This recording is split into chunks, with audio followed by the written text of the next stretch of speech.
নমস্কার। দেখুন, পশ্চিমবঙ্গবাসী হলে অবশ্যই আপনার কাছে একটি গর্বের পরিসংখ্যান, গর্বের বিষয়।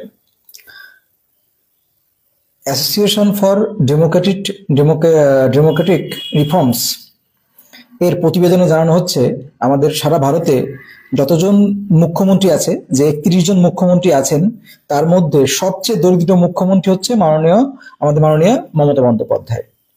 অর্থাৎ সারা ভারতে যত মুখ্যমন্ত্রী আছে, সব মুখ্যমন্ত্রীর মধ্যে সবচেয়ে দরিদ্র, সবচেয়ে গরিব বলতে পারেন, গরিব মুখ্যমন্ত্রী হচ্ছে আমাদের মাননীয় মুখ্যমন্ত্রী মমতা বন্দ্যোপাধ্যায়।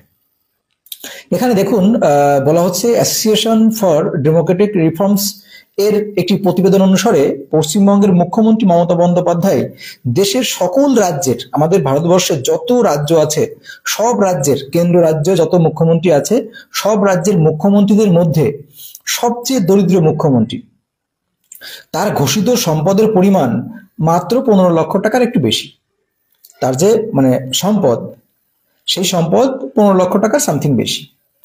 এই তথ্যগুলো মুখ্যমন্ত্রীরা গত বিধানসভা নির্বাচনে আগে দাখিল করা হলফনামার ভিত্তিতে কিন্তু তৈরি করা হয়েছে। অর্থাৎ আপনারা জানেন, বিধানসভায় দাঁড়াতে গেলে পরে আমার কি সম্পত্তি কি আছে কি না আছে সেটা জানাতে হয়, প্রত্যেক এমএলএ এমপি কে জানাতে হয়, তাই না?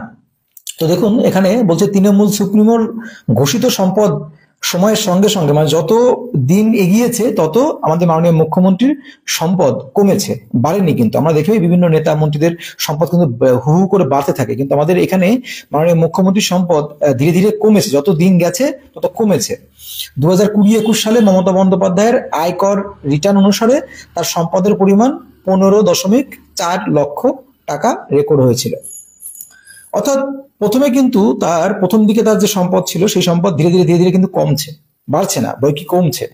তাহলে এটা কিন্তু একটা গর্বের বিষয় যে আমাদের সারা ভারতে যত মুখ্যমন্ত্রী আছে তার মুখ্যমন্ত্রীর মধ্যে সবচেয়ে গরিব মুখ্যমন্ত্রী, সবচেয়ে দরিদ্র মুখ্যমন্ত্রী হচ্ছে মাননীয় মমতা বন্দ্যোপাধ্যায়।